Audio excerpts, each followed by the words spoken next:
Well, he bain share on the Cill Dara an a chosint. Fémar hadianta co tíd an grecha morta sa her fad. Agus seo chúine dul an bléhún sí seo. Lauren Borkovich. Agus mar morta a húr chofada le Roisin Bourne. Siad naascar Cill Dara a húr the Nasa Dooley. Sin tas glóitish dechan Carnog.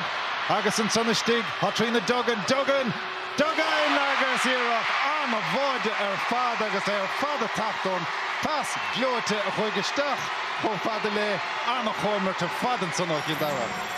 Agus ní arna si botún an uair sin, bhí si go hamlan maníach ag dul seach ó híomh an cool den sin, agus bhí si an maníach agus íomh tuair sin scóir sin. Agus cad a dhéanaí si sin inis, cool agus fan bháin ag Cill Dara, bheoigh siad an bhainne as an scóir sin arís, agus seans go bheici mar furin go hamlan difriúil inis. Úta máilinn san leis an gicamach ag an chlár agus well, bhín san dain séireach a chacic sé an sa go péis geile. Agus feic muid leithric an cochras atá Cill Dara arís, tá siad athraithe mar ealar an scóir sin, tá siad ag fáil an céad leithróid, tá siad ag buhaint na cóhlaint céige sin, agus bé siad ansasta má héana an cin sin thar an trasna.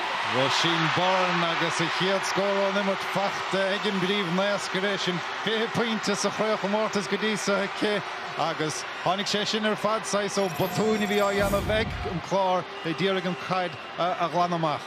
Agus caihí an chlár rudí a hocrú síos a rís, ní ga dóibh é sort fannic i dhéanú, tá na hemraí acu chun na léifir sin a thugal thuas an park agus bé orthú sin na dhéanú agus scór eile chur an róg.